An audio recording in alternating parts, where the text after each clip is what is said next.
Hello, everybody. Welcome to English Digest. I'm Tom. I'm Stephanie. It's our TLC unit today, Tender Loving Care. We're going to be really nice to you, but I'm just joking. TLC does not stand for Tender Loving Care, at least in this particular context. But we do use it as an acronym. I need a little TLC, Tender Loving Care. Right, but today the TLC stands for Travel and Living Channel. Is that what it is? Yeah. Before, I think they referred to it as the Learning Channel, but it doesn't really matter. It's one of those documentary programs that's next to the Discovery Channel and the National Geographic Channel. And we're talking about a new program they have entitled 50 Ways to Kill Your Mammy. Oh, dear. That doesn't sound good at all. Sometimes if you're in a marriage situation and you start to really dislike your mother-in-law, maybe you could say 50 Ways to Kill Your Mother-in-Law, but we're just joking there. That just happens to be the title of today's article, or at least the TV show we're going to be talking about. I don't think they really want to kill their mother, but I think they're giving their mothers certain kinds of challenges. Yeah, we're going to be talking about a character named Boz Ashmai. Boz Ashmai. That's a strange name. Anyway, he is kind of a daredevil. And he goes on these crazy adventures, and he's taking his mom with him, isn't he? Her name is Nancy, and I guess it looks like she is... She's going to have to fight for her life. They're dangerous situations. So it's kind of a funny title, 50 Ways to Kill Your Mammy. Just kidding. Mammy is not a common name for mom, but that's what he calls his mother, Mammy. Mammy, right. Yeah. It's a slang term for your mother. It's not used that often, but we'll talk about this as our program continues. So what do you say we read the entire contents of today's lesson right now, and then we'll come back to discuss it. No, no, no. For Boz Ashmawi, these words were usually associated with some form of punishment when he was growing up. Now they're the words he hears right before he makes his mother do something crazy. For example, jumping from an airplane at 18,000 feet. On TLC's new show 50 Ways to Kill Your Mammy, Boz's mother Nancy is no longer the one giving the orders. Instead, she must do exactly as her son tells her, even if it means facing her greatest fears. Boz, an Irish TV presenter, isn't really trying to kill his mammy. They're actually on the adventure of a lifetime together, seeking out the world's biggest thrills. Nancy has been admonishing Boz for his daredevil antics his entire life, but now at the age of 70, she's decided she wants a taste of adventure herself. Relishing his opportunity to make up for a lifetime of no's, Boz organizes a journey that truly puts his mother's limits to the test. He's not easing Nancy into their adventures lightly, though. With that in mind, they're off to Las Vegas, Nevada to hunt down some fugitives with Adam, a bounty hunter. Bounty hunting is risky work, so Adam insists that Nancy have some weapons training before going into the field. Much to Boz's surprise, Nancy swiftly gets the hang of the firearms. In fact, it's not long before she's dropped the nose in favor of shooting Boz with a taser. Once her training's complete, Adam believes Nancy's ready to see some action, and they head off in search of their fugitive. However, will Nancy be able to keep her brave face throughout the entire raid? Okay, guys, we're talking about a guy and his mom who he calls Mammy, and they're going to go on some crazy adventures together. She is at the age of 70. Now, my dad's a little older than that, but not much, but he's pretty active at age 70. And it sounds like Mammy is pretty active too. Even though her son takes her on some crazy adventures, she's willing to go along, which is fun. Yes, indeed. I've only half listening to what you're saying, Stephanie, because that word mammy has reminded me of an old Al Jolson song. Oh, I love you, mammy. How I love you, my dear old mammy. That might be a way for our dear students to remember this word, but we should remember that word isn't really that common. No. We usually refer to our mothers as mom. If you're in Canada, you'll say mum, etc., or just simply mother, or ma in some places, mama in other places. Mommy, that's actually more of for like a kid to say. But in any case, we're facing danger at the age of 70. Here's what Boz Ashmawai is used to hearing. No, no, no. That's what someone might say to a dog if it's trying to get into the garbage, or kids who are trying to take food from the table. Yeah. No, bad boy, don't do that. Well, these words were usually associated with some form of punishment when he was growing up. So as a kid is growing up, they invariably do things that are naughty, that they're not supposed to be doing, so they get punished for it. It's a form of punishment. In this phrase we have, or in this sentence we have, to be associated with something. You think of one thing and then you think of another. Be associated with. For example, peanut butter and jelly. It's a big sandwich that we often eat, especially as kids, peanut butter and jelly sandwiches. Well, these are words that Boz would hear quite often when he was growing up because he was usually doing something naughty. And so he would get in trouble. And those are the words his mom would say to him. So these are words now, though, that he hears right before he makes his mother do something crazy. Here's an example. He has her jumping out of an airplane or jumping from an airplane, they're both correct, at 18,000 feet. It sounds like he's having her skydive or parachute out of a plane.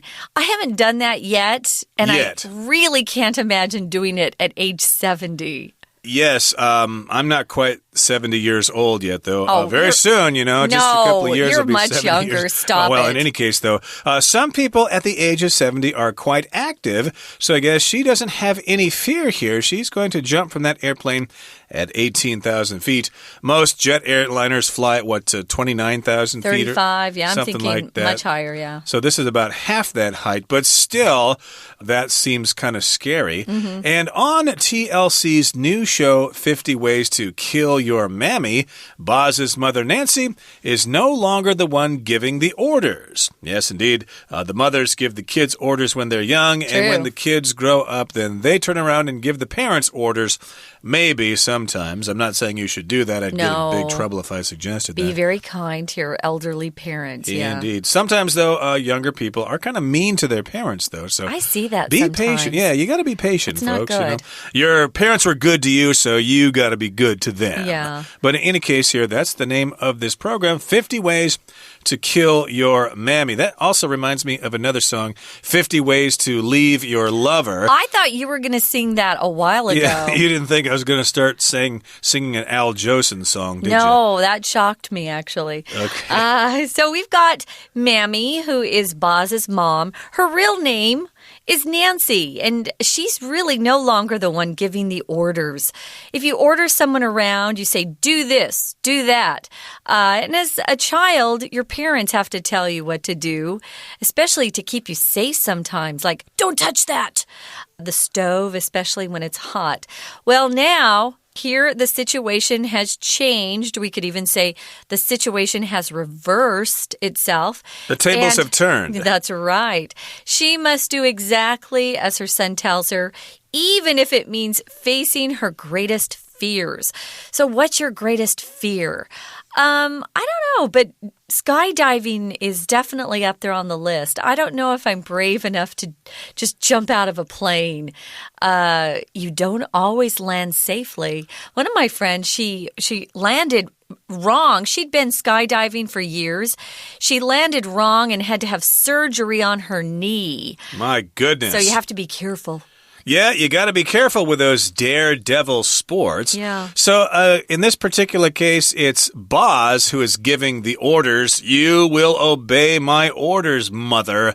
And she has to do exactly as her son says, exactly as her son tells her, even if it means facing her greatest fears. We all have our greatest fears, don't we? Yeah. Now, Boz, who's Boz anyway? Well, he's an Irish TV presenter. He isn't really trying to kill his mammy, okay? He's just trying to get her to do challenging things.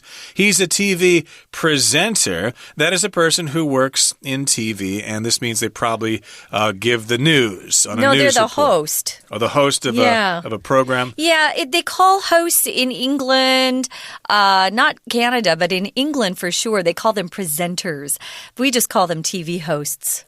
Okay. I watch a lot of British TV. Okay, Yes. fair enough. But in any case here, he's an Irish TV presenter, and he's not really trying to kill his mother. They're actually on the adventure of a lifetime together. Adventure here is one of our featured vocabulary terms here. It's just an exciting experience. Very exciting, but also sometimes kind of dangerous. If you go on an adventure, for example, sailing in the ocean, there's some danger with that. You might, crash or something. Well, there might boat be a sink. hurricane. A shark might come and get you. You might be attacked by a flock of seagulls, something like that. But in any case, yes, they're on the adventure of a lifetime together. Sometimes we do refer to something in our lives that's the most exciting thing. This is the adventure of a lifetime. Nothing will be as exciting as this. True enough. So we've all got different kinds of adventures we can go on. I haven't really been on any adventures lately. An adventure is just something that's really exciting. It could be a big trip, right? Yep. Or it could be one of these activities like skydiving, which you can actually do in your hometown or usually where you live if you find the right people. They're going on an adventure of a lifetime together. If it's of a lifetime, something of a lifetime, it's something that you'll probably only get to do once because it's a big deal or it costs a lot of money. They're going to be seeking out the world's biggest thrills. There are lots of different kinds of thrills for people. Maybe it's eating something that's really scary like snake or a bug. Maybe it's going on a roller coaster at an amusement park, which is lots of fun. But something that gets your pulse racing, your heart speeds up and maybe you scream a little. That's kind of fun. There are lots of different kinds of thrills. They're looking for the biggest thrills in the world, and let's continue talking about this in just a couple of seconds. Right now, we're going to take a break and listen to our Chinese teacher. 大家好，欢迎收听 English Digest， 我是 Sunny。今天我们要阅读的文章是 Unit 11 TLC 单元的第一天课程。首先，我们来看课文的标题 Facing Danger at the Age of 70 Facing 的原型是 face， 在这里是当动词，意思是面对。要表示面对某事物，我们可以在 face 后面直接加名词，而不是写成 face with 再加上名词。例如 The company is now facing the possibility of going bankrupt这家公司正面临破产的可能性。那如果我们要用被动来表示的话，就要加上介系词 with， 也就是 be faced with 再加上名词。例如 When John is faced with difficult decisions, he tends to ask his parents for advice. 当约翰面对困难的决定时，他往往会向他的父母寻求建议。接着我们看到课文的第一段，课文介绍了 TLC 旅游生活频道的新节目老妈行不行。节目的主持人巴兹强迫他的妈妈南希去执行各种艰难的冒险，即使南希大声喊 No， 他还是得听儿子的话，去面对自己最大的恐惧。我们看到第一段倒数第二句的后半段说 Buzz's mother Nancy is no longer the one giving the orders。巴兹的妈妈南希不再是下命令的人。这个句子里的 giving the orders 是省略关系代名词之后的分词构句。原来的句子是 the one who gives the orders。在英文中，如果你要表示做某件事情的人，有以下几种常见的表达方式。第一种是用单数来表示 one 或是 anyone 或是 person 或是 he， 再加上用 who 引导的形容词子句。第二种方式是用复数形来表示 people 或是 those 或是 they， 再加上用 who 引导的形容词子句。例如 I respect those who always keep their promises。 我尊敬那些总是遵守承诺的人。第三种方式是用 whoever 直接引导一个子句，但是要将 whoever 视为第三人称单数，搭配第三人称单数动词。例如 I am grateful to whoever has helped me raise money for the Cancer Foundation。 我感激任何帮助过我替癌症基金会募款的人。 We're going to take a quick break. Stay tuned. We'll be right back.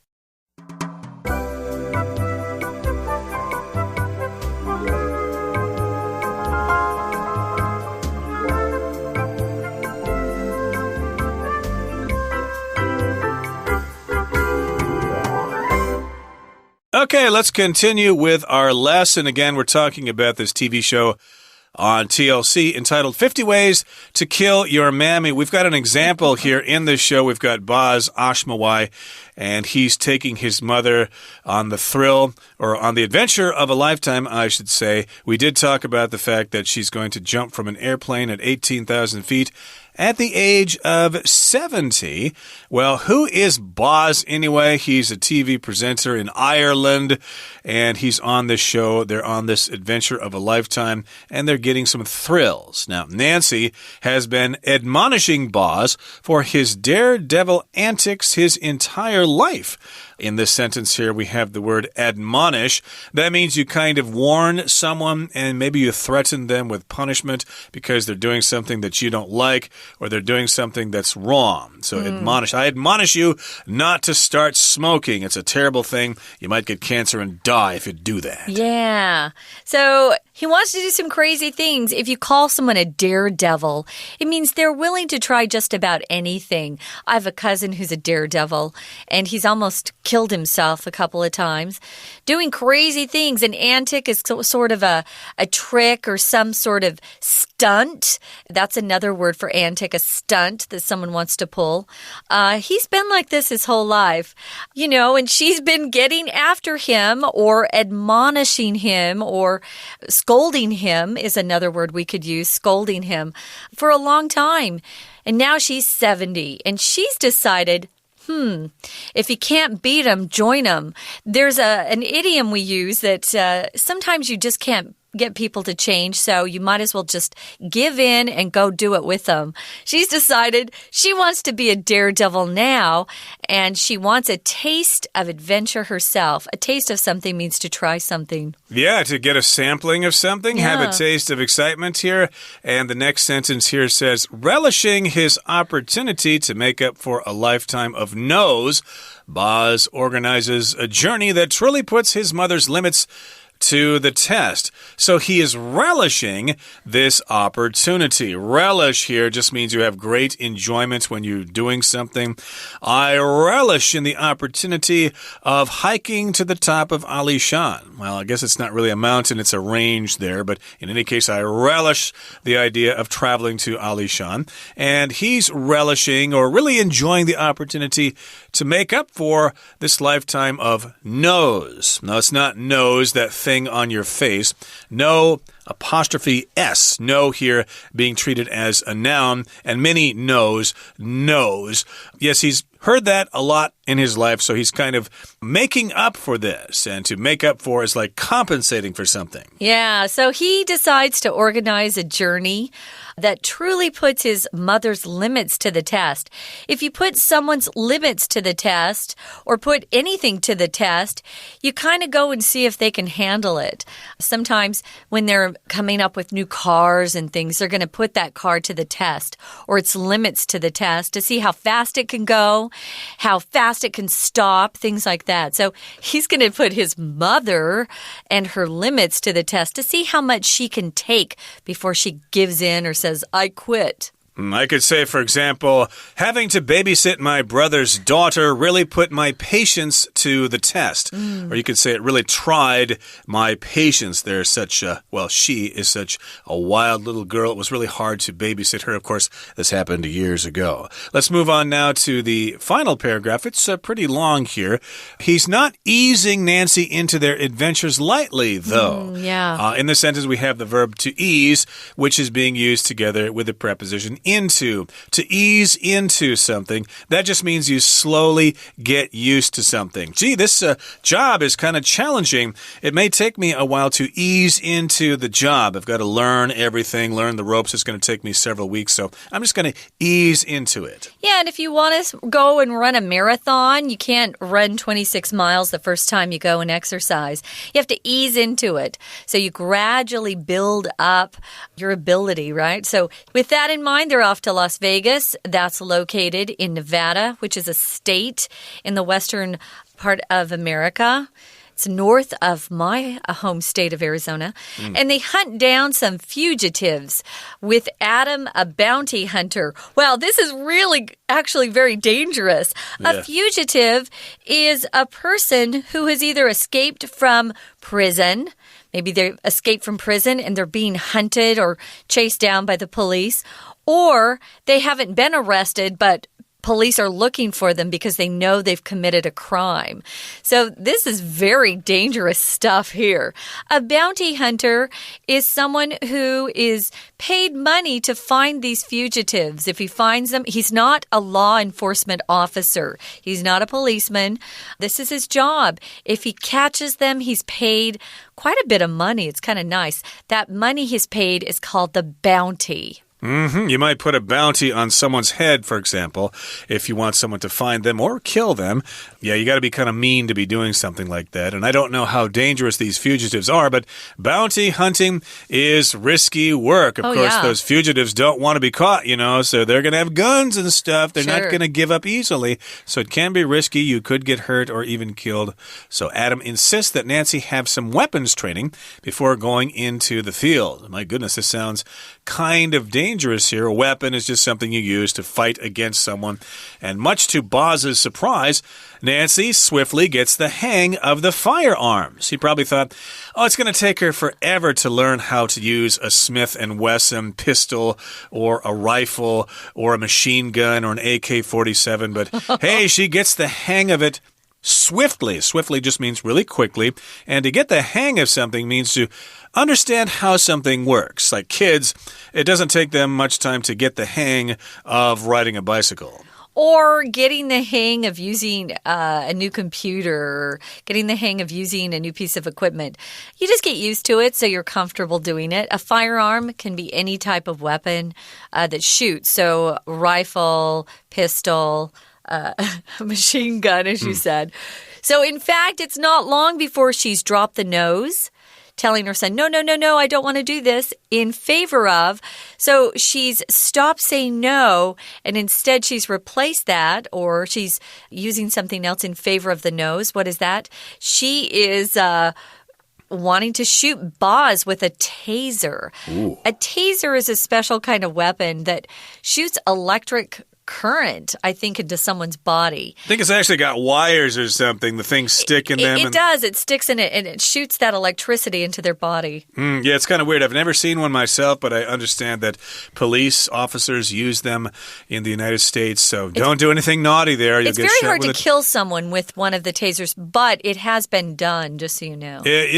Accidents can happen from time to time. Yeah, if someone's in bad health, they can have a heart attack. They could indeed. So, of course, she's dropped the nose in favor of shooting. I could say I've dropped rice in favor of noodles. Well, once her training's complete, after she has been trained, Adam believes Nancy's ready to see some action, and they head off in search of their fugitive, or perhaps more than one fugitives. However, We got to ask this question here. Will Nancy be able to keep her brave face throughout the entire raid? Ooh. Yes, will she be able to keep a stiff upper lip and not look afraid and be brave when they face those fugitives? Yeah, if you're in Las Vegas, you got some nasty people there. They might be working for the mafia, so you better watch out, If you're attacking somebody, that could be called a raid, especially if you attack somebody all at once with a lot of people, kind of by surprise. Yeah, it's got to be a surprise attack. It's usually used these days, Tom, for police who find out where criminals are hiding and they do a raid or they raid. It can be a noun or a verb, by the way. Guys, right now we're going to listen to our Chinese teacher and then we'll be back. 接着文章的第二段提到，在节目中，巴兹为了这次千载难逢的冒险旅程，他带着妈妈在世界各地寻求最刺激的体验。我们看到这一段的第三句 Nancy has been admonishing Buzz for his daredevil antics his entire life. 在巴兹的一生中，南希一直都因为他热爱冒险的荒唐行径而不断告诫他。本句的 has been admonishing 是现在完成进行式，它的句型是 have 或是 has 加 been 加 VNG。现在完成进行式的句型和现在完成式很像，现在完成式的句型是 have 或是 has 加 VPP。两者的主要差别在于现在完成式表示的是某事件或动作从过去某个时间点开始，持续到现在某个时间点才完成，或有可能持续继续下去。而现在完成进行式用来表示某事件或动作从过去某个时间点开始，持续到现在某个时间点，而且还会继续下去。例如 I have waited for you for 4 hours 是指我等了你4个小时，主要是强调这4个小时的等待时间，并没有明确指出我是否还会继续等下去。而 I have been waiting for you for 4 hours 则是指我等了你4个小时，并且暗示还会继续再等下去。文章的最后一段提到巴兹带着南希前往拉斯维加斯进行冒险，准备和一位叫做亚当的赏金猎人一起追捕逃犯。我们看到这一段的第三句说到赏金猎人的工作相当危险， So Adam insists that Nancy have some weapons training before going into the field. 亚当坚持南希在进入这个领域之前先接受一些武器训练。我们看到 that 名词子句里面的主词 Nancy 是第三人称单数，但后面却搭配 have 而不是 has， 这是为什么呢？原来某些特定的动词，特别是表示建议、要求、请求、推荐、命令等意思的动词，例如 insist 坚持、require 要求、demand 命令、suggest 建议、advice 建议，这类的特定动词后面可以接 that 名词子句，但是 that 子句里面的动词变化是用 should 加原形动词，这里的 should 可以省略，只留下原形动词。因此课文例句本来是 Adam insists that Nancy should have some weapons training。 我们再举一个例子， I suggested that Kelly get a better paying job so that she could start paying off her debt. 我建议凯莉换个薪水比较高的工作，这样她才能开始偿还债务。以上就是今天的课程，谢谢大家收听。Thanks for joining us, guys. We have one more day of the adventures with Boz and his mammy, whose real name is Nancy. We hope you'll join us for our next program and find out what adventure they're off to next. For English Digest, I'm Stephanie. I'm Tom. Goodbye. Bye.